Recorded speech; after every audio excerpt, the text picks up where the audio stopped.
DNA मित्रों, DNA की शुरुआत आज हम ऐसे विश्लेषण से करेंगे जिसका कीवर्ड है प्रोपोगेंडा। ये प्रोपोगेंडा कश्मीर के दोनों हिस्सों को लेकर हो रहा है। ये प्रोपोगेंडा अंतर्राष्ट्रीय स्तर पर देश और धर्म देखकर हो रहा है। अंतर्राष्ट्रीय स्तर के प्रोपोगेंडा पत्रकारों को कश्मीर में आतंकी हमले के बाद भारतीय सुरक्षा बलों की कार्रवाई में खोट दिखाई दे रहा है, लेकिन इन्हें पाकिस्तान के कब्जे वाले कश्मीर में पाकिस्तानी सेना की गोलियों से मारे जा रहे आम कश्मीरियों की चीख पुकार सुनाई नहीं दे रही है। ये वही लोग हैं जो अनंतनाग में एक पुलिसकर्मी की हत्या के बाद संदिग्धों को हिरासत में लेकर की जा रही पूछताछ को कश्मीर में भय का माहौल बताते हैं, लेकिन यही लोग चंद किलोमीटर दूर पीओके में चुनाव के नाम पर धांधली और पाकिस्तानी सेना की बर्बरता पर शातिराना चुप्पी साधे हुए हैं। सेलेक्टिव चश्मे से मानवाधिकार देखने वालों को पाकिस्तान के कब्जे वाले कश्मीर की सच्चाई देखते वक्त वैचारिक मोतियाबिंद कैसे हो जाता है, अब हम उसका विश्लेषण करेंगे। मित्रों, तुर्की की सरकारी मीडिया एजेंसी है TRT वर्ल्ड, जो तुर्की की सरकार के नैरेटिव को शातिराना तरीके से आगे बढ़ाती है। तुर्की के राष्ट्रपति एर्दोआन इस्लामिक जगत का खलीफा बनने का ख्वाब दिल में संजोए हुए हैं। TRT वर्ल्ड एर्दोआन के उसी एजेंडे को आगे बढ़ा रहा है, इसी हिसाब से वो काम भी करता है। TRT वर्ल्ड ने जम्मू कश्मीर में तैनात भारतीय सुरक्षा बलों के वीडियो के साथ एक पोस्ट शेयर की। वीडियो में सुरक्षा बलों की मुस्तैदी और आतंकवादियों के खिलाफ कार्रवाई को दिखाया गया है, लेकिन इस वीडियो को पोस्ट करने के पीछे TRT वर्ल्ड की मंशा भारतीय जवानों की प्रशंसा करना या आतंक के खिलाफ कार्रवाई की हौसला अफजाई करना नहीं है। TRT वर्ल्ड का मंसूबा भारत को और भारतीय सुरक्षा बलों को बदनाम करना है। पहले हम आपको न्यूज वॉल पर दिखाते हैं कि तुर्की के इस कथित इंटरनेशनल मीडिया ऑर्गेनाइजेशन ने भारत के बारे में क्या लिखा है। और जो इन्होंने लिखा है उसमें अनंतनाग में एक पुलिस अधिकारी की हत्या के बाद भारतीय सुरक्षा बलों ने हाल के वर्षों में सबसे बड़ी कार्रवाई करते हुए कश्मीर में 3000 से ज्यादा लोगों को हिरासत में लिया।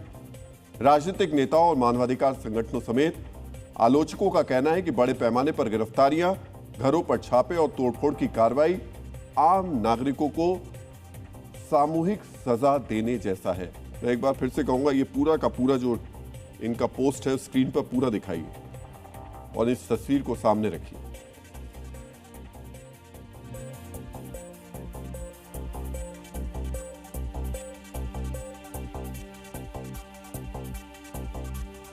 TRT वर्ल्ड के कहने का मतलब यह है कि 22 जुलाई को अनंतनाग में पुलिसकर्मी आशिक हुसैन कुरैशी की हत्या के बाद भारतीय सुरक्षा बलों ने 3000 से ज्यादा लोगों को हिरासत में लिया। आतंक के खिलाफ कार्रवाई के नाम पर बड़े पैमाने पर छापेमारी और गिरफ्तारियां की जा रही हैं। मित्रों समझिए, TRT वर्ल्ड को आतंकवादियों और उनके मददगारों पर हो रही कार्रवाई चुभ रही है। क्यों चुभ रही है? क्योंकि ये कार्रवाई दहशतगर्दों और पाकिस्तान समर्थित आतंकवादियों के खिलाफ हो रही है। ये कार्रवाई उस हिंसक जमात के खिलाफ हो रही है जिसने एक भारतीय पुलिसकर्मी की हत्या कर दी। आज सबसे पहले TRT वर्ल्ड के एजेंडाधारी कर्ताधर्ताओं को जानना चाहिए कि 22 जुलाई को अनंतनाग में ड्यूटी पर तैनात हेड कांस्टेबल आशिक हुसैन कुरैशी की गोली मारकर हत्या की गई थी। आतंकवादियों ने क्लोज रेंज से आशिक हुसैन कुरैशी को गोली मारी थी। मित्रों, ये कोई सामान्य घटना नहीं थी। जिस वक्त जम्मू कश्मीर में पवित्र अमरनाथ यात्रा चल रही थी, उसी वक्त एक पुलिसकर्मी को सीधे गोली मार दी जाती है। पहलगाम आतंकी हमले के बाद यह घाटी में पहला आतंकी हमला था। समझिए, सुरक्षा व्यवस्था के लिए एक बड़ी चुनौती है। आतंकवादियों ने दहशत फैलाने के लिए इस हिंसक वारदात को अंजाम दिया। कायदे से TRT वर्ल्ड को एक जिम्मेदार मीडिया ऑर्गेनाइजेशन होने के नाते आतंकी वारदात की निंदा करनी चाहिए थी, लेकिन आपको जानकर कोई आश्चर्य नहीं होगा कि तुर्की मीडिया ने आतंकी वारदात की निंदा करने वाली एक भी पोस्ट नहीं की। पोस्ट क्या किया? भारतीय सुरक्षा बलों को निशाना बनाने वाली एर्दोआन के मीडिया हाउस के दिल में अचानक ये दर्द क्यों उठा, इसे भी समझ लीजिए। पुलिसकर्मी आशिक हुसैन कुरैशी की हत्या के बाद सुरक्षा बलों ने पूरे जम्मू कश्मीर में बड़ी कार्रवाई की। अब तक 3500 ओवरग्राउंड वर्कर्स को पूछताछ के लिए हिरासत में लिया गया है। ये वो लोग हैं जो आतंकवादियों को ठिकाना, भोजन और लॉजिस्टिक सुविधाएं मुहैया कराते हैं, यानी ये आतंकवादियों के साइलेंट मददगार हैं। पुलिस कांस्टेबल की हत्या के मामले में संदिग्ध 2 आतंकवादियों के घर ढहा दिए गए। समझिए, सुरक्षा बलों ने आतंकवादियों और उनकी मदद करने वालों के खिलाफ मुहिम चलाई है। यही मुहिम TRT वर्ल्ड जैसी मीडिया ऑर्गेनाइजेशंस को चुभ रही है। क्यों? क्योंकि सुरक्षा बलों की यह मुहिम जम्मू कश्मीर में शांति स्थापित करने के लिए है। यह मुहिम उन पाकिस्तान समर्थित आतंकवादियों के खिलाफ है जो जम्मू कश्मीर में हिंसा और खून खराबे की साजिश करते हैं। प्रसिद्ध लेखक जॉर्ज ऑरवेल ने कहा है कि सत्य को भूल जाना जितना आसान है, उससे कहीं अधिक खतरनाक है अपनी सुविधा के लिए सच को तोड़ मरोड़ कर पेश करना।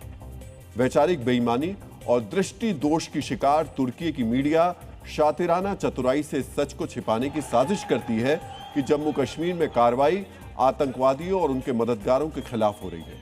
टीआरटी वर्ल्ड अपने भारत विरोधी नैरेटिव के तहत इस कार्रवाई को आम लोगों के खिलाफ कार्रवाई बताने की बेईमान साजिश कर रही है। मित्रों, एर्दोआन के पत्रकारों की इस साजिश को समझने के लिए एक और तस्वीर देखना जरूरी है।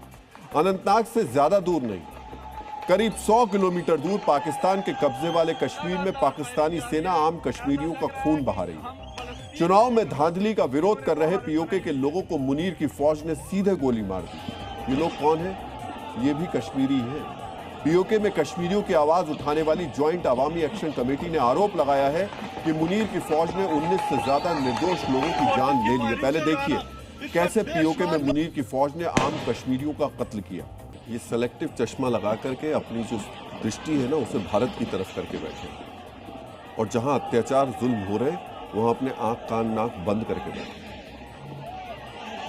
पाकिस्तानी फौज से पीड़ित पीओके के आम नागरिक चीख चीख कर गुहार लगा रहे हैं, पूछ रहे हैं कहां है इंटरनेशनल मीडिया, कहां है मानवाधिकार संगठन, कहां है मानवाधिकार की ठेकेदारी करने वाले पत्रकार। वो एक नॉर्वे वाली पत्रकार है जिन्हें भारत में बहुत चिंता होती है, हर छोटे बड़े मामले में वो चिंता होती है। उन नॉर्वे वाली पत्रकारों की आंखों पर भी इस वक्त दृष्टि दोष हो गया है। उन्हें वो पीओके में जो हो रहा है वो दिखाई नहीं दे रहा है, भारत में जो होता है वो जरूर दिखता है। लेकिन पीओके के जो पीड़ित हैं वो इन तमाम तथाकथित लोगों को पीओके बुला रहे हैं। वो पाकिस्तानी फौज के अत्याचार की कहानी बताना और दिखाना चाहते हैं, लेकिन टीआरटी वर्ल्ड और उसकी सोच वाले मीडिया आउटलेट्स में चुप्पी है। कोई रोते बिलखते पीओके के कश्मीरियों को जवाब नहीं देते। जो टीआरटी वर्ल्ड जम्मू कश्मीर में आतंकवाद विरोधी अभियान के खिलाफ नैरेटिव बनाता है, वो पाकिस्तानी फौज के जुल्म और अत्याचार पर चुप क्यों है? यह चुप्पी पाकिस्तान और तुर्की की भारत विरोधी साजिश का साक्ष्य है। इसी साझे षड्यंत्र के तहत तुर्की पाकिस्तानी सुरक्षा बलों की ज्यादतियों को नजरअंदाज करता है और इंटरनेशनल मंच पर पाकिस्तान का समर्थन करता है।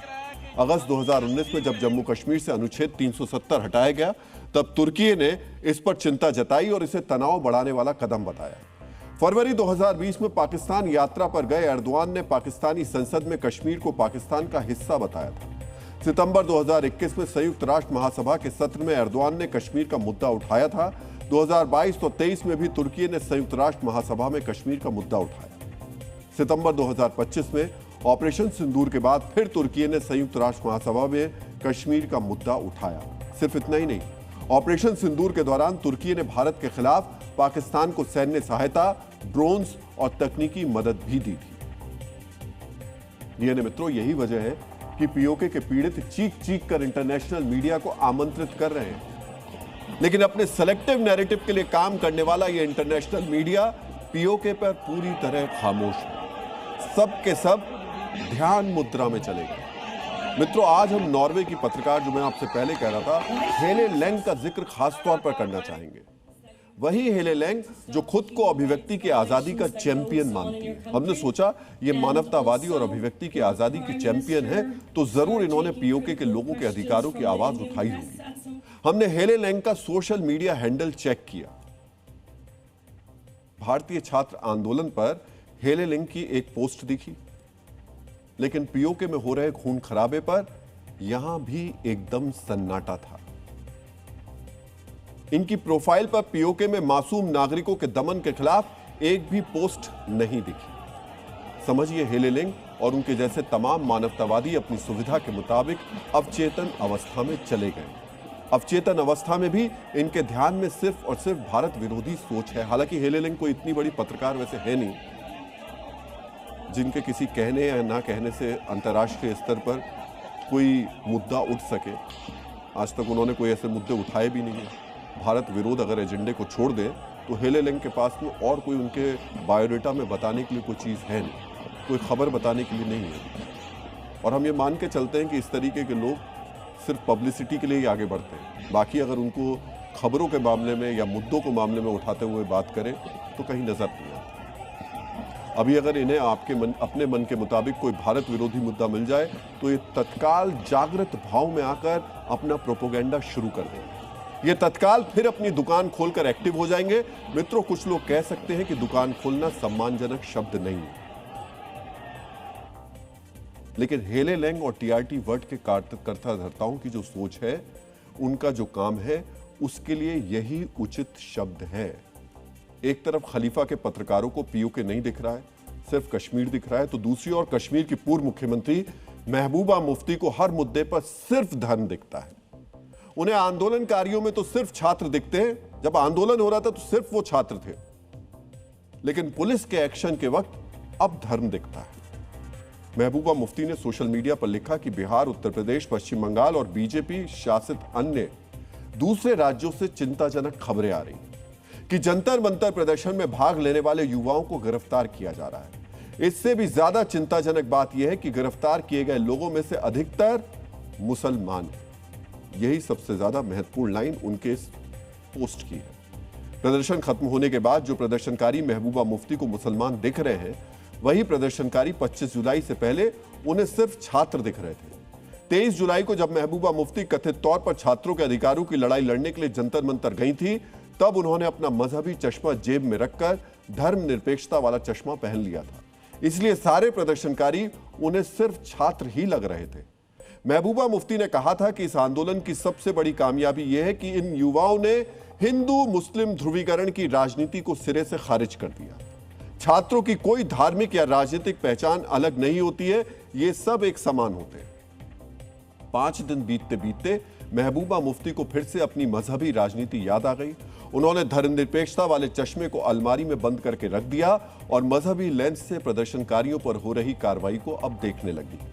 मित्रों, ये सिर्फ विचारों में संकीर्णता नहीं है, बल्कि मजहबी घृणा की राजनीति का प्रमाण है।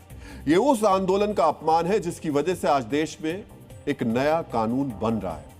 महबूबा मुफ्ती का यह मजहबी नजरिया उन छात्रों की निष्ठा, निर्भीकता और एकजुटता का भी तिरस्कार है जिन्होंने धर्म, जाति और क्षेत्र से ऊपर उठकर अपने अधिकारों की लड़ाई के लिए एकजुटता दिखाई थी।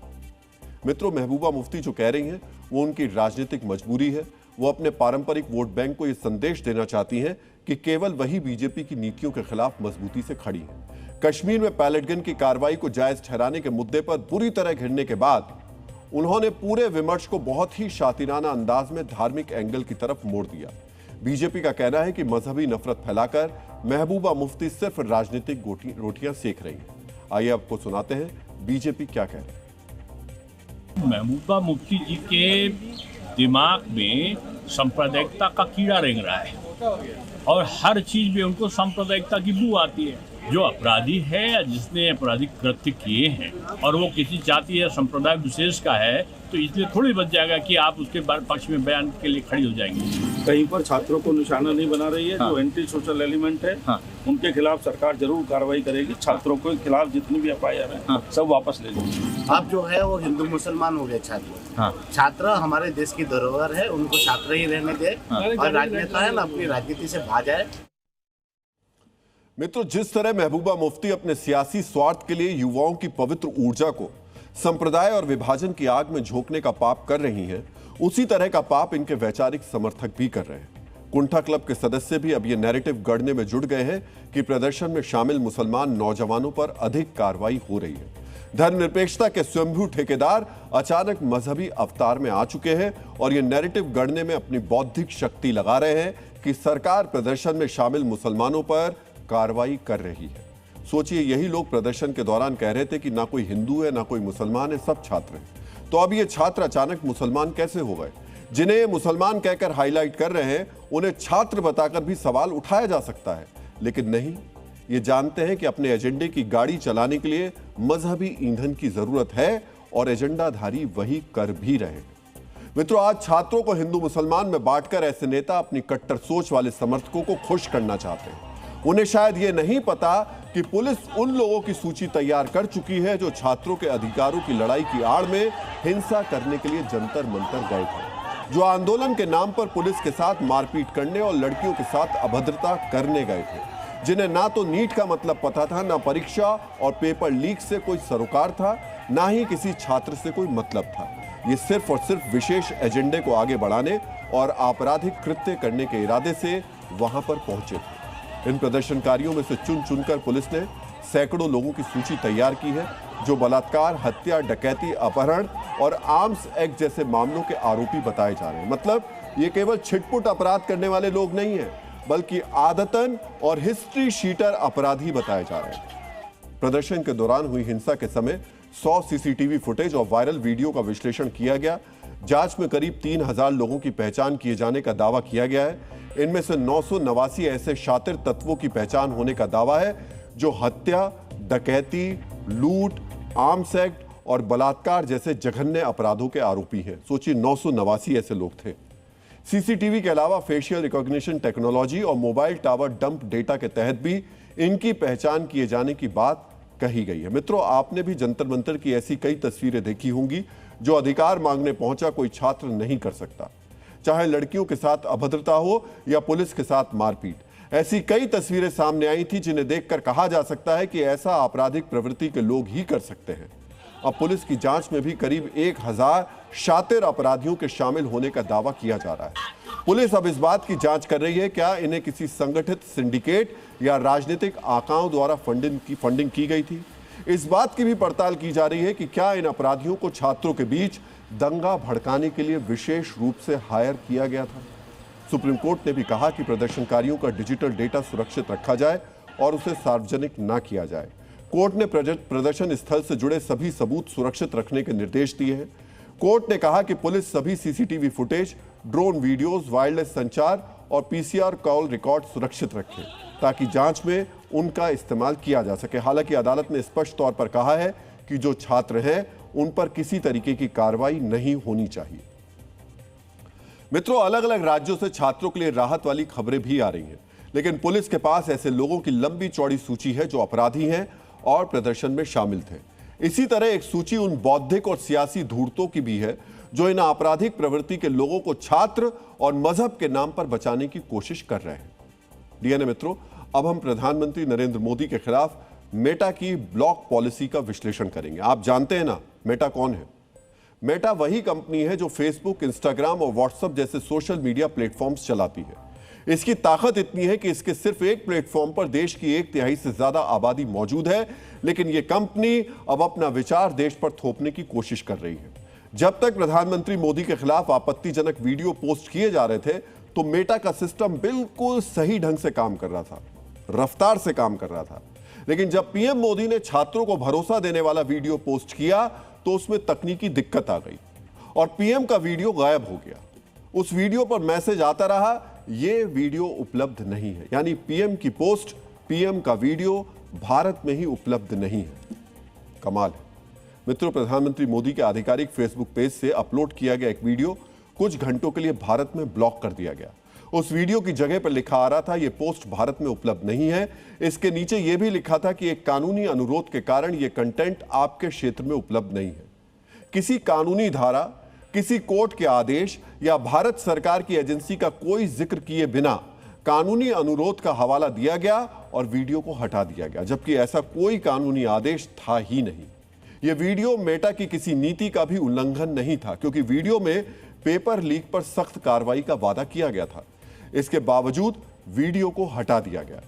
जिस वीडियो को हटाया गया उसे प्रधानमंत्री मोदी की तरफ से गुरुवार रात यानी 23 जुलाई को अपलोड किया गया था। उस वक्त जंतर मंतर पर प्रदर्शन अपने चरम पर था, लेकिन पेपर लीक के खिलाफ प्रधानमंत्री के भरोसे को लोगों के बीच पहुंचने से रोका गया। जिस वीडियो ने मेटा के ही दूसरे प्लेटफॉर्म इंस्टाग्राम पर वर्ल्ड रिकॉर्ड बनाया, जिसे 24 घंटे में 30 करोड़ से ज्यादा लोगों ने देखा, उसे मेटा ने फेसबुक से हटा दिया। इस मामले को लेकर इलेक्ट्रॉनिक्स और आईटी मंत्रालय ने कड़ा रुख दिखाया। सूत्रों के मुताबिक मेटा के ग्लोबल हेड को तलब किया गया। मेटा को सरकार की ओर से सख्त हिदायत दी गई है। इसके बाद मेटा ने इस पूरे मामले में माफी मांगी और भविष्य में ऐसा ना हो इसको लेकर आश्वासन दिया है। मेटा की ओर से सरकार के सामने क्या सफाई दी गई, यह भी आपको जानना चाहिए। मेटा ने केंद्र सरकार को बताया कि ऑटोमेटेड कंटेंट फिल्टर में आई तकनीकी गड़बड़ी की वजह से प्रधानमंत्री नरेंद्र मोदी की पोस्ट हट गई थी और बाद में उसे बहाल कर दिया गया। यह कोई जानबूझकर की गई कार्रवाई नहीं थी। यानी मेटा खुद को पाक साफ बताने में लगा रहा, लेकिन सूत्रों का कहना है कि मेटा की सफाई से सरकार संतुष्ट नहीं है। सरकार का मानना है कि यह मुद्दा अभी सुलझा नहीं है, इस मामले में और चर्चा की जरूरत है। मित्रों, मेटा की सफाई वैसे भी हजम होने वाली नहीं लगती। तकनीकी गड़बड़ी की वजह से प्रधानमंत्री की पोस्ट हट गई। अगर तकनीकी गड़बड़ी होती तो बाकी लोगों पर भी इसका असर पड़ता, बाकी लोगों की पोस्ट भी हट जाती, लेकिन हटी सिर्फ प्रधानमंत्री की ही पोस्ट। सोचिए, ये वही मेटा प्लेटफॉर्म है जहां पेपर लीक के खिलाफ आंदोलन के दौरान प्रधानमंत्री के खिलाफ आपत्तिजनक कंटेंट की बाढ़ आई हुई थी। उनके खिलाफ भद्दी भद्दी बातें कही जा रही थी और तब मेटा की तरफ से कोई कंटेंट फिल्टर नहीं दिखा। कोई गाली देते हुए वीडियो बना रहा था, वो उसी तरह लोगों के बीच फैल भी रहा था। सिर्फ प्रधानमंत्री के खिलाफ आपत्तिजनक बातें ही नहीं कही गई, बल्कि झूठ भी फैलाया गया, अफवाहों को भी हवा दी गई। एक समाज के तौर पर जिन वीडियो और रील्स को स्वीकार नहीं किया जा सकता, उन्हें रोक पाने में मेटा का सिस्टम नाकाम रहा। जब वो गाली वाले वीडियो फैल रहे थे तो उस समय मेटा के सिस्टम में कोई तकनीकी दिक्कत भी नहीं आई। वो वीडियो बहुत ही आराम से अपलोड हो रहे थे और उन्हें हजारों लाखों लोग तक सर्कुलेट भी किया जा रहा था। यहां तक कि केंद्रीय मंत्री पीयूष गोयल का एक डीप फेक वीडियो भी दुष्प्रचार फैलाने के मकसद से फैलाया गया।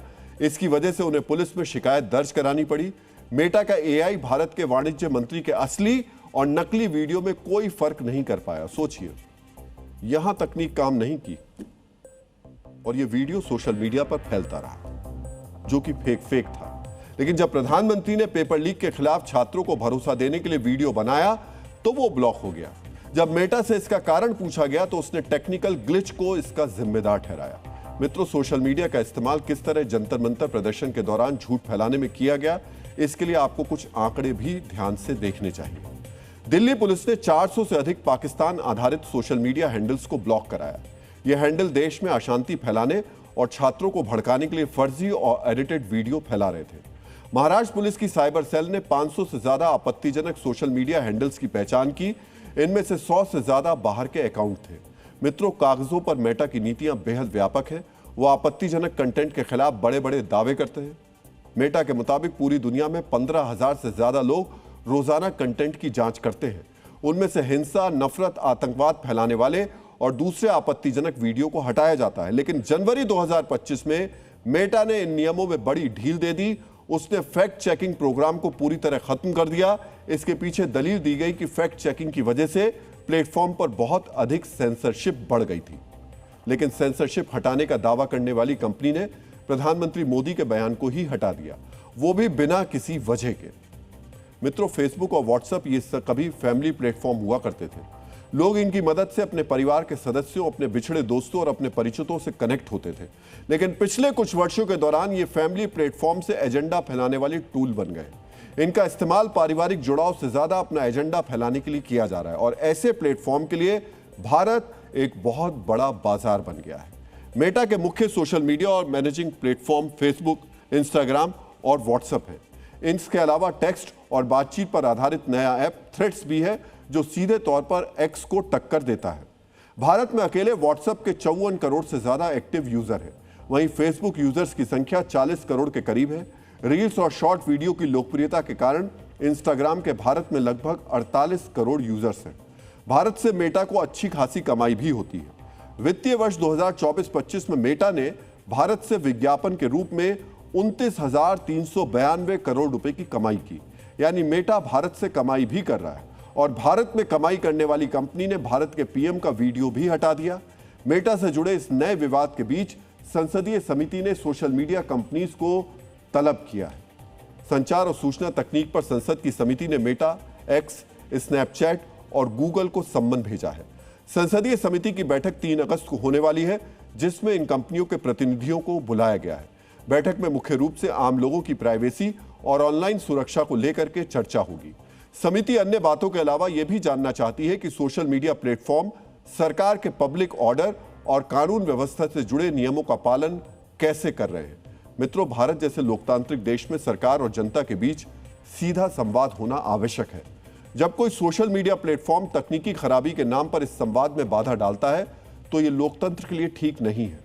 कोई सोशल मीडिया प्लेटफॉर्म यह तय नहीं कर सकता कि करोड़ों भारतीय अपने मोबाइल की स्क्रीन पर क्या देखें, किस पर भरोसा करें और क्या नहीं देखे। सोशल मीडिया के जिस प्लेटफॉर्म से प्रधानमंत्री मोदी का वीडियो गायब कर दिया गया, उसी प्लेटफॉर्म ने सरकार के खिलाफ छात्रों के आंदोलन का आधार तैयार किया था। उसी आंदोलन के बाद परीक्षा को लीक प्रूफ करने के लिए कल सरकार ने संसद में लोक परीक्षा संशोधन विधेयक 2026 पेश किया और आज लोकसभा में इस पर चर्चा शुरू हुई। पहले इस बिल पर चर्चा के लिए 6 घंटे का समय तय किया गया था, जिसे बाद में बढ़ाकर 10 घंटे कर दिया गया। इस वक्त संसद में इस पर बहस हो रही है।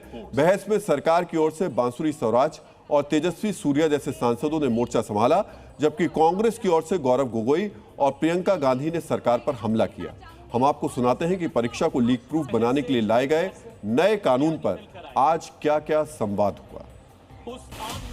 इस अमेंडमेंट को लाना आदरणीय प्रधानमंत्री श्री नरेंद्र मोदी जी की संवेदनशीलता और उनकी जिम्मेदाराना सरकार का प्रमाण। प्रधानमंत्री श्री नरेंद्र मोदी जी ने कहा है कि पेपर लीक एक घोर अपराध है। हर लाठी जो किसी लड़की पर, किसी लड़के पर चली है, वे बच्चों की पीठ से ज्यादा सरकार की साख पर पड़ी है। मैं सरकार को कहना चाहती हूँ, अपनी साख बचाइए, अपनी नीयत ठीक करिए, अपनी अकड़ का इलाज कीजिए।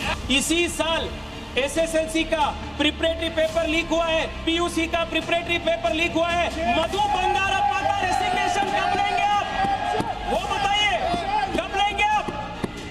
Justice is not a one way street. हमने वो भी नजारा भी देखा कि किस प्रकार से एक पुलिस कर्मचारी ने एक लड़की के गाल पर थप्पड़ मारा। वो एसीपी का नाम भी हमें याद है। उस पुलिस कांस्टेबल का चेहरा भी याद है जिसने अपने डंडे के साथ एक लड़की के प्राइवेट पार्ट पे उसने आक्रमण किया। गौरव जी कह रहे थे कि हम युवाओं के साथ हैं, हम युवाओं के साथ हैं, हम विद्यार्थी के साथ हैं। अरे विद्यार्थियों को तो पूछो वो आपके साथ है कि नहीं। किसने ऑर्डर दिया पहले गन्स चलाने के लिए? किसने ऑर्डर दिया? प्रधानमंत्री जी ने दिया, गृह मंत्री जी ने दिया। जवाब देंगे? पूरा देश पूछ रहा है। राहुल गांधी जी को लगा देश के युवाओं ने उनको पूछा नहीं, ना अखिलेश जी को पूछा, ना किसी पॉलिटिकल पार्टी को पूछा, तो अब करें क्या? तो उन्होंने वो किया जो किसी नेता प्रतिपक्ष को नहीं करना चाहिए। वो प्रधानमंत्री निवास के बाहर जाकर लेट गए। अरे राहुल जी, आपकी तड़प जलन में समझ सकता हूं, प्रधानमंत्री निवास के अंदर आपको जाने का मौका नहीं मिल पा रहा लेकिन बाहर ही लेटने का मौका ले लिया आपने। आपके शासन में हमने बड़ी बड़ी चोरियां देखी हैं, लेकिन सबसे बड़ी चोरी तब हुई जब देश के नौजवानों के भविष्य, उनके सपने चुराए गए। भविष्य की चोरी, सपने की चोरी किसी भी चोरी से कहीं बड़ी होती है महोदय। और हम कांग्रेस और विपक्ष के लोग जान दे देंगे मगर भारत की हार नहीं होने देंगे। डीएनए मित्रों, अभी से ठीक 24 घंटे पहले हमने आपको बताया था डीएनए में कि पेपर लीक बहुत बड़ी राष्ट्रीय समस्या है, इसका निदान जरूरी है। लेकिन अब हम जिस राष्ट्रीय समस्या की बात करने वाले हैं वो देश के हर परिवार से जुड़ा हुआ। ये राष्ट्रीय समस्या खाने से जुड़ी हुई है और ये खबर रिमोट साइड में रख दीजिएगा। बिल्कुल खाना खा रहे हैं तो थोड़ा हाथ आपको रोकना पड़ेगा, क्योंकि ये खबर खाने के नाम पर गंदगी और मिलावट से जुड़ी हुई है। डीएनए मित्रों, अभी से ठीक 24 घंटे पहले हमने डीएनए में गटर छाप सोया चाप का डीएनए टेस्ट किया था। सोया चाप के बैटर को फर्श पर रखकर उसके ऊपर नहाते व्यक्ति का वीडियो वायरल होने के बाद जी न्यूज की टीम ने सोया चाप की अवैध फैक्ट्रीज का रियलिटी टेस्ट आपको दिखाया था। हमने दिखाया था कि प्रोटीन के नाम पर आपको और आपके बच्चों को कैसे गंदगी परोसी जा रही है। डीएनए में खबर दिखाने के 12 घंटे के भीतर असर हुआ। इस अवैध फैक्ट्री पर लाइव रेड हुई। इस लाइव रेड में क्या हुआ, उससे पहले आपको उस फैक्ट्री की तस्वीरें देखनी चाहिए जिसे कल डीएनए में हमने एक्सपोज किया था। इस फैक्ट्री की स्थिति देखकर आपके रोंगटे खड़े हो जाएंगे। यहां सोया चाप का बैटर फर्श पर ही रखा था। सोया चाप बना रहे वर्कर वहां पर चप्पल पहनकर बैठे थे। जहां लोग गंदी चप्पल पहनकर घूम रहे थे वहीं पर बैटर तैयार किया जा रहा था। डीएनए में खबर दिखाने के बाद गाजियाबाद समेत देश भर में खाद्य सुरक्षा विभाग की टीमें एक्शन में आ गई। गाजियाबाद के साथ साथ देश भर में इस तरीके की अवैध फैक्ट्रीज पर रेड पड़नी शुरू हुई। आपको देखना चाहिए कि डीएनए की खबर का कितना व्यापक असर आज हुआ। गाजियाबाद के शालीमार गार्डन की जिस सोया चाप फैक्ट्री का खुलासा कल हमने किया, आज सुबह खाद्य सुरक्षा विभाग की टीम ने हमारे कैमरे पर लाइव रेड की। कल तक जो लोग हमारी रिपोर्टिंग के बीच भी धड़ल्ले से गंदगी के बीच नकली सोया चाप बना रहे थे, आज अधिकारियों को देखकर उनके होश उड़ गए। कल तक जो वर्कर टोकने के बावजूद फर्श पर सोया चाप बनाए जा रहे थे, आज उनसे जवाब नहीं दिया जा रहा था। हाथ में देखिए, ये कलर का सोया है। सोया में ये जो कलर मिलाया जा रहा है, इसे भी आप देख लें। जी न्यूज़ पर खबर दिखाए जाने के बाद यहाँ पर फूड एंड सेफ्टी डिपार्टमेंट की टीम यहाँ पर पहुंची है और ये फैक्ट्री का ताला खुला है और फूड सेफ्टी डिपार्टमेंट के लोग यहाँ पर निरीक्षण कर रहे हैं कि कितना हाइजीनिक का ख्याल रख रहा है। और इसी जगह पर अभी भी आप देखिए, ये तमाम जो चप्पल आप देखिए, गंदगी से भरा ये चप्पल, इस चप्पल में गंदगी भरा हुआ है और ये चप्पल यहीं पर है। और ये जूते, चूंकि जी न्यूज़ की टीम यहाँ पर प्राथमिकता से खबर दिखाई, यहाँ पर ये देखिए, ये जूते रखे हुए, जूते में भी चारों तरफ आपको गंदगी नजर आएगा। यानी हमारे स्वास्थ्य के साथ क्या किया जा रहा है, खिलवाड़ किया जा रहा है। फूड एंड सेफ्टी डिपार्टमेंट की टीम यहाँ पर पहुंची है। कैमरामैन गोपाल को कहूंगा वो दिखाएं। देखिए किस तरीके से यहाँ पर कलर का इस्तेमाल हो रहा है। ये पानी देखिए, ये पानी लाल पानी, यानी सफेद वाले सोया चाप को इसी पानी में रखा जाता है, हार्मफुल कलर खिलाया जाता है। नहीं, हाइजीनिक का कोई ख्याल नहीं है। खास सुरक्षा मानक अधिनियम में कोई प्रावधानों का लाभ यहाँ नहीं कर रहा है। क्या कार्रवाई बनती है सर? कार्रवाई इनको बंद कराया जाएगा, लाइसेंस रजिस्ट्रेशन जो भी है सस्पेंड किया जाएगा। लाइसेंस है सर? अभी ये लाइसेंस उपलब्ध नहीं करा पाए हैं, इनके मालिक है नहीं। जूता चप्पल पहन के ये बैटर तैयार होते हैं। कितना माल रोज बना लेते हो सर? 400-500। हाँ, 400-500 किलो। 4 से 500 किलो, यानी 5 क्विंटल तक सोया चाप यहाँ तैयार होता है रोज। और मैदा कहाँ से लाते हो? मैदा ये मुझे नहीं पता। मतलब अकेली ये फैक्ट्री 500 किलो चाप डेली का बना रही है। और हो सकता है दिल्ली एनसीआर में रहने वाले तो हो सकता है हर दूसरे तीसरे घर में इसी फैक्ट्री का चाप पहुंच रहा होगा। सोचिए आप लोग क्या खा रहे हैं। गाजियाबाद में आज फूड सेफ्टी डिपार्टमेंट ने इस सोया चाप फैक्ट्री के साथ साथ इसी इलाके में बनी 3 और सोया चाप फैक्ट्रीज को सील किया। मित्रों, हमारी जिम्मेदारी सिर्फ खबर दिखाना नहीं है, बल्कि ये सुनिश्चित भी करना है कि खबर का असर हो। और कल की खबर का असर ऐसा हुआ कि गाजियाबाद के साथ साथ झारखंड की राजधानी रांची में भी खाद्य सुरक्षा विभाग एक्टिव हो गया। आज रांची में अधिकारियों ने शहर की बेकरी और क्लाउड किचन का रियलिटी चेक किया। अपने घर, परिवार और दोस्तों के जन्मदिन पर आप जो केक मंगवाते हैं वो कहां और किन हालात में बनता है, आपको हमारी इस लाइव रेड में देखना चाहिए। ऑनलाइन फूड डिलीवरी एप्स के जरिए आप जिन क्लाउड किचन से खाना मंगवाते हैं, आपको देखना चाहिए कि वो खाना वहां कैसे तैयार होता है। देखना चाहिए कि खाने के नाम पर आपको क्या परोसा जाता है। खाद्य विभाग भी पूरी तरीके से अलर्ट हो गया है। राजधानी रांची में खाद्य सुरक्षा विभाग की छापेमारी विभिन्न बेकरी के मैन्युफैक्चरिंग यूनिट में चल रही है। किस तरीके से इस मैन्युफैक्चरिंग यूनिट में गंदगी का अंबार लगा है, फ्रिज की भी स्थिति उस तरीके से है। और यहाँ पर जो केक्स बनाए जा रहे हैं और जितने भी इंग्रेडिएंट्स का इस्तेमाल किया जा रहा है, ज़्यादातर इंग्रेडिएंट्स में एक्सपायरी डेट मेंशन नहीं है। फ्रिज की तस्वीर भी हम लगातार दिखा रहे हैं कि किस तरीके से गंदगी का अंबार यहाँ पर साफ तौर पर देखा जा सकता है। और यही वो केक्स हैं जो कंज्यूम करते हैं लोग, और अगर कंज्यूम करते हैं तो फिर कहीं ना कहीं फूड पॉइजनिंग की जो बात सामने आती है। और देखिए, ये एक डिफ्रॉस्ट है, फ्रिज है जिसमें तमाम चीज़ें फ्रीज़र में रखी गई हैं, लेकिन उसे ढकने के लिए किसी ढक्कन की नहीं, इस लकड़ी का इस्तेमाल किया गया है। और साथ ही साथ वो जो बर्फ़ देख रहे होंगे आप, तस्वीरों में बर्फ़ नज़र आ रही होगी, खुद ये बताने के लिए काफ़ी है बर्फ़ की तस्वीर कि ये किसी भी तरीके से यहाँ पे रखना शायद हाइजीनिक नहीं होगा। फूड सेफ्टी विभाग की राजधानी रांची के विभिन्न बेकरीज में एक तरफ जहाँ रेड चल रही है, वहीं दूसरी तरफ टीम जो है वो एक क्लाउड किचन में पहुंची है। और यहाँ पर तस्वीरें साफ तौर पर दिख रही होंगी कि किस तरीके से पनीर को टेस्ट किया जा रहा है, पनीर की क्वालिटी किस तरीके से वो यहाँ पर देखने की कोशिश की जा रही है, क्योंकि यही वो पनीर है जिसे अलग अलग जायकेदार बनाकर परोसा जाता है। सर, क्या कुछ टेस्ट किया आपने और क्या रहा? इसमें हमने स्टार्च का जांच किया और इसमें स्टार्च पॉजिटिव आया, जो कि पनीर में स्टार्च नहीं होना चाहिए था। इसमें स्टार्च पॉजिटिव मिला है, इसीलिए पनीर खाने लायक नहीं है। ये चाप बनाने वाली फैक्ट्रीज हों, ये किचन्स हों, ये केक बनाने वाली बेकरीज हों, यकीन मानिए अगर आप इनके अंदर चले गए, खाना तो दूर की बात है, इनकी जो स्मेल आती है ना, जो 2 मिनट आप खड़े नहीं हो सकते। और सोचिए वहां से खाना बंद करके आपके घर तक पहुंच रहा है। आप सोच भी नहीं सकते हैं कि कितना बड़ा ये भी एक करप्शन है, कितना बड़ा भ्रष्टाचार है। आप बहुत ईमानदारी के साथ में उस खाने की कीमत चुका रहे हैं और आपको क्या दिया जा रहा है उसके बदले? मिलावटी खाना, गंदगी से भरा हुआ खाना। एक सच तो यह भी है कि शहर शहर हो रहा ये एक्शन अगर समय पर होता तो ऐसी तस्वीरें सामने नहीं आती। ये त्वरित एक्शन अगर तभी होता तब फिर उस तरीके का वीडियो वायरल नहीं होता। बड़ा सवाल यह है कि इस तरीके की कार्रवाई समय से क्यों नहीं होती। तो इसका जवाब आपको FSSAI की कार्यशैली को लेकर CAG की एक रिपोर्ट से मिल जाएगा। इस रिपोर्ट में यह बताया गया है कि 50% से अधिक लाइसेंस अधूरे दस्तावेजों के आधार पर ही जारी कर दिए गए थे। देश की 72 सरकारी स्टेट फूड लैब्स में से 65 लैब्स के पास NABL की मान्यता ही नहीं थी। NABL लैब्स की तकनीकी क्षमता और गुणवत्ता की जांच कर उन्हें मान्यता देने वाली एक संस्था है। यानी इन लैब्स की रिपोर्ट पर 100% विश्वास नहीं किया जा सकता है।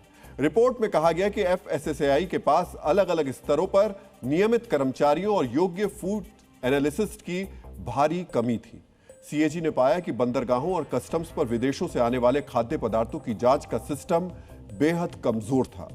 मित्रों, साफ सुथरा और शुद्ध खाना आम आदमी पर कोई मेहरबानी नहीं है, बल्कि ये हर नागरिक का अधिकार है और संबंधित विभाग और अधिकारियों को यह सुनिश्चित करना चाहिए कि उसका यह अधिकार सुरक्षित रहे। गोल्ड को लेकर आजकल चीन कुछ ऐसा कर रहा है जो पता तो सबको है, लेकिन उसका मकसद किसी की समझ में नहीं आ रहा है। पूरी दुनिया को पता है कि चीन पिछले कई महीनों से भारी मात्रा में सोना खरीद रहा है। चीन ने पिछले महीने यानी जून में 173 टन सोना खरीदा। मार्च 2024 के बाद यह चीन द्वारा खरीदे गए सोने की सबसे बड़ी मात्रा है। वो अपना स्वर्ण भंडार लगातार बढ़ा रहा है। चीन के आधिकारिक आंकड़ों के मुताबिक अब उसके पास तकरीबन 2346 टन सोना है। इस लिहाज से चीन के पास अब तकरीबन 34 लाख करोड़ रुपए का सोना है। जून में की गई रिकॉर्ड खरीद के साथ अब चीन दुनिया के सबसे ज्यादा सोना रखने वाले देशों की लिस्ट में नंबर 5 पर पहुंच गया है। चीन और रूस के सोने के भंडार में ज्यादा फर्क नहीं रह गया है। चीन से ऊपर अब सिर्फ अमेरिका, जर्मनी, इटली और फ्रांस है। यह आपको पता चल गया है कि चीन ने कितना सोना खरीदा, लेकिन सवाल उठता है आखिर चीन इतना सोना क्यों खरीद रहा है। यहां आपको जानना चाहिए कि चीन पिछले 20 महीनों से लगातार सोना खरीद रहा है। चीन की इस गोल्ड रेस की बड़ी वजह क्या है, इसे अब हम डिकोड करेंगे। इतनी बड़ी मात्रा में सोना खरीदने के पीछे चीन का सबसे बड़ा मकसद अमेरिकी डॉलर के ऊपर निर्भरता कम करना है। चीन के पास दुनिया का सबसे बड़ा विदेशी मुद्रा भंडार है। चीन का विदेशी मुद्रा भंडार $3 ट्रिलियन का है। इसमें एक बड़ा हिस्सा अमेरिकी डॉलर का है। चीन इसी अमेरिकी डॉलर के भंडार से सोना खरीद रहा है। अब गौर कीजिएगा, चीन के इस गोल्ड प्लान से 2 फायदे होंगे।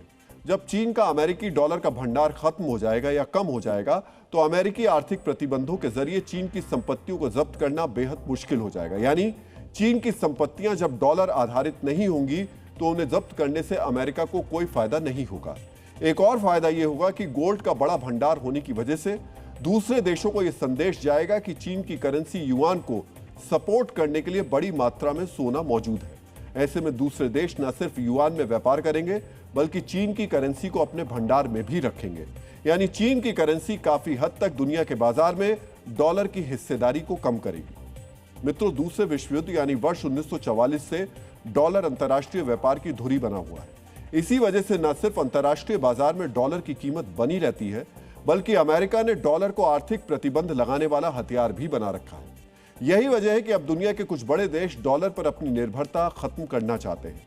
यह पहली बार नहीं है जब दुनिया में डॉलर के खिलाफ बगावत की गई हो। आगे बढ़ने से पहले हम आपको इतिहास का एक ऐसा ही चैप्टर दिखा देते हैं। डॉलर के खिलाफ पहली बगावत फ्रांस के पूर्व राष्ट्रपति चार्ल्स डी गॉल ने की थी। गॉल हमेशा यह मानते थे कि डॉलर के जरिए अमेरिका दूसरे देशों को ब्लैकमेल करता है। इसी वजह से वर्ष 1965 में गॉल ने एक बड़ा कदम उठाया था। फ्रांस ने अपने डॉलर भंडार के जरिए सोना खरीदना शुरू कर दिया था। हैरानी की बात यह है कि फ्रांस ये सोना अमेरिका से ही खरीद रहा था। अमेरिका को गोल्ड की इस खरीद का पता तक नहीं चला। जब दूसरे देशों ने भी डॉलर से सोना खरीदना शुरू किया तो अमेरिका को डॉलर के खिलाफ बगावत का पता चला, जिसके बाद 1971 में अमेरिका के पूर्व राष्ट्रपति रिचर्ड निक्सन ने डॉलर के जरिए व्यापार के नियमों में बड़े बदलाव किए थे। चार्ल्स डी गॉल के इस कदम को डी डॉलराइजेशन की तरह दुनिया में पहली कोशिश माना जाता है।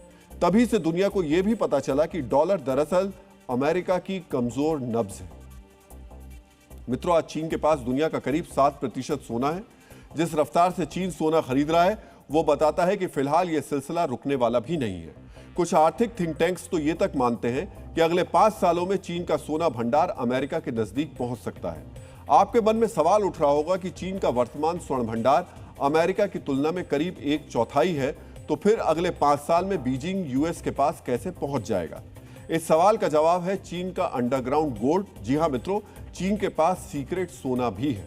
अर्थव्यवस्था की भाषा में अंडरग्राउंड गोल्ड उस सोने को कहा जाता है जिसकी जानकारी सरकार नहीं देती है। प्रसिद्ध वित्तीय संस्थान गोल्डमैन सैक्स के मुताबिक चीन के पास तकरीबन 5,500 टन अंडरग्राउंड गोल्ड मौजूद है। चीन का इस सीक्रेट सोना कुछ वित्तीय संस्थानों समेत चीन की फौज से जुड़े संस्थानों में मौजूद है। अगर चीन के घोषित और अघोषित सोने को मिला दिया जाए तो चीन के पास कुल 7,846 टन सोना हो जाएगा और अमेरिका के पास 8,133 टन सोना है। तो अंतर कितना रह जाएगा? सिर्फ 300 टन का। यानी 5 साल में चीन अमेरिका के नजदीक पहुंच जाएगा। यह अनुमान गलत नहीं माना जा सकता। लगातार सोना खरीदने के पीछे चीन का दूसरा बड़ा मकसद है अपनी अर्थव्यवस्था के लिए एक कवच तैयार करना। अगर विकास के लिहाज से बात करें तो चीन की अर्थव्यवस्था सैचुरेशन की तरफ बढ़ रही है, यानी यहां से आगे ज्यादा विकास होने की संभावना नजर नहीं आती। चीन की विकास दर का अनुमान भी 4.7% से घटकर 4.3% पर आ गया है। चीन की सरकार पर कर्ज भी बढ़ रहा है। ऐसे समय में सोना एक सुरक्षित निवेश की तरह काम करेगा, यानी सोने का बड़ा भंडार होने की वजह से बाजार और निवेशकों में नेगेटिव सेंटीमेंट्स नहीं पैदा होंगे। यानी कम विकास दर के बावजूद चीन में निवेशकों का भरोसा बना रहेगा। यह वो दूसरा बड़ा कारण है जिसकी वजह से चीन लगातार सोना खरीद रहा है। मित्रों, प्राचीन चीन में एक राजनीतिक और आर्थिक फिलॉसफी का बड़ा महत्व माना जाता था। इस दर्शन को गुआनजी कहा जाता है। गुआनजी में साफ साफ लिखा है, राजा को ज्यादा से ज्यादा भंडारण करने पर जोर देना चाहिए। सोने और उस जैसी मूल्यवान धातुओं के भंडारण से न सिर्फ सेना के रखरखाव में मदद मिलती है, बल्कि अकाल या फिर आर्थिक संकट जैसी चुनौतियों से भी निपटने में मदद मिलती है। गुआनजी में अन्न से लेकर मूल्यवान धातुओं के भंडारण को लेकर बड़ी प्राथमिकताओं में रखा गया है। इसी फिलॉसफी पर चीन की शी जिनपिंग सरकार अब चल भी रही है। पिछले महीने हमने आपको बताया था कि देश में अब प्लास्टिक के नोट्स आने वाले हैं। रिजर्व बैंक ऑफ इंडिया ने उस वक्त प्लास्टिक नोट बनाने की बात कही थी। अब नई खबर यह है कि देश में प्लास्टिक के नोट का काउंटडाउन शुरू हो गया है। केंद्र सरकार ने आरबीआई को प्लास्टिक का नोट जारी करने की अनुमति दे दी है। संसद में वित्त राज्य मंत्री पंकज चौधरी ने बताया कि सरकार ने आरबीआई को 10 और 20 रुपए के प्लास्टिक नोट जारी करने की मंजूरी दे दी है। 10 और 20 रुपए के 100 करोड़ प्लास्टिक नोट जारी किए जाएंगे, यानी कुल मिलाकर शुरुआत में 200 करोड़ प्लास्टिक नोट जारी होंगे। इनकी कीमत कुल मिलाकर 3,000 करोड़ रुपए होगी। इनमें 10 रुपए के नोट की वैल्यू 1,000 करोड़ रुपए होगी, जबकि 20 रुपए के नोट की वैल्यू 2,000 करोड़ रुपए होगी। इतने नोट को छापकर प्लास्टिक करेंसी का ट्रायल किया जाएगा। अगर यह ट्रायल सफल होता है, किसी तरह की दिक्कत सामने नहीं आती है, तो आगे और प्लास्टिक नोट छापने का रास्ता साफ हो जाएगा। मित्रों, आरबीआई की नोट छापने वाली यूनिट ने इसी महीने की 17 तारीख को पॉलीमर सबस्ट्रेट शीट की सप्लाई के लिए ग्लोबल टेंडर जारी किया था। आसान शब्दों में कहें तो प्लास्टिक की उस शीट की सप्लाई का ठेका जारी किया था जिस पर प्लास्टिक के नोट छपेंगे। इसमें बोलियां जमा करने की आखिरी तारीख 18 अगस्त तय की गई है, यानी 18 अगस्त के बाद प्लास्टिक के नोट छापने का काम शुरू होगा। मित्रों, प्लास्टिक के नोट छूने में तो सामान्य नोट जैसे ही हल्के होते हैं, लेकिन पानी में भीगने पर भी नहीं गलते और लंबे समय तक चलते हैं। ये नोट धूल और गंदगी से खराब नहीं होते और आसानी से फटते भी नहीं हैं। इनमें आधुनिक सुरक्षा उपाय आसानी से जोड़े जा सकते हैं, जिनकी नकल करना बेहद मुश्किल होता है। आरबीआई को हर साल पुराने नोटों को बदलने और नए नोट छापने पर भारी खर्च करना पड़ता है। आरबीआई के मुताबिक नोट छापने पर 2023-24 में 5,101 करोड़ रुपए खर्च हुए, जबकि 2024-25 में यह खर्च बढ़कर 6,373 करोड़ रुपए हो गया, यानी एक साल में खर्च करीब 25% बढ़ गया। वहीं प्लास्टिक करेंसी की उम्र लंबी होने की वजह से बार बार नोट छापने की जरूरत कम हो जाएगी। इन्हीं खूबियों की वजह से लंबे समय तक सोच विचार के बाद भारत ने प्लास्टिक के नोट लाने का फैसला किया, लेकिन सरकार की तरफ से यह भी साफ किया गया कि वर्तमान में सर्कुलेशन में मौजूद कागजी नोट पर इसका कोई असर नहीं होगा, यानी कागजी नोट बंद नहीं होंगे, बल्कि ये प्लास्टिक नोट के साथ ही बाजार में मौजूद रहेंगे। सरकार की ओर से स्पष्ट किया गया कि कागजी करेंसी को पूरी तरह प्लास्टिक नोट से बदलने का फिलहाल कोई प्रस्ताव नहीं है। मित्रों, यहां आपको यह भी जानना चाहिए कि भारत में प्लास्टिक के नोट लाने की कोशिश 14 साल पहले भी की गई थी। 2012 में 5 शहरों में ट्रायल के लिए 10 रुपए के 1 अरब प्लास्टिक नोट जारी करने का फैसला लिया गया था, लेकिन तकनीकी दिक्कतों की वजह से इस प्रोजेक्ट को रोक दिया गया था। उस समय भारत के एटीएम प्लास्टिक नोटों के हिसाब से नहीं थे, यानी एटीएम से प्लास्टिक के नोट नहीं निकल सकते थे, लेकिन अब वो दिक्कत दूर हो गई है। यहां आपको यह भी जानना चाहिए कि भारत में भले ही अब प्लास्टिक नोट छापने को मंजूरी मिली है, लेकिन विश्व स्तर पर देखें तो इसकी शुरुआत 38 साल पहले ही हो गई थी। ऑस्ट्रेलिया दुनिया का पहला देश था जिसने प्लास्टिक नोट छापा, जहां 1988 में $10 के नोट से प्लास्टिक करेंसी की शुरुआत हुई। नकली नोट की समस्या से परेशान ऑस्ट्रेलिया ने 20 साल की रिसर्च के बाद प्लास्टिक नोट छापना शुरू किया और आगे चलकर यह तकनीक दूसरे देशों को भी सौंपी। इसके बाद सिंगापुर, इंडोनेशिया, थाईलैंड और मलेशिया में भी प्लास्टिक नोट छापे गए। यूरोपीय देशों की बात करें तो रोमानिया में सबसे पहले 1999 में प्लास्टिक के नोट छपे। वहीं कनाडा में 2011 में प्लास्टिक के नोट की शुरुआत हुई। मौजूदा समय में दुनिया के लगभग 60 देशों में प्लास्टिक करेंसी चलन में है। अब जल्द ही इन देशों की लिस्ट में भारत का नाम भी शामिल हो जाएगा। डीएनए में अब आज का संदेश। जीवन का सबसे सुंदर गणित यही है, अंकों से बढ़िए लेकिन अहंकार से घटिए, ताकि अंत में आपकी ऊंचाई नहीं, आपकी विनम्रता गिनी जाए।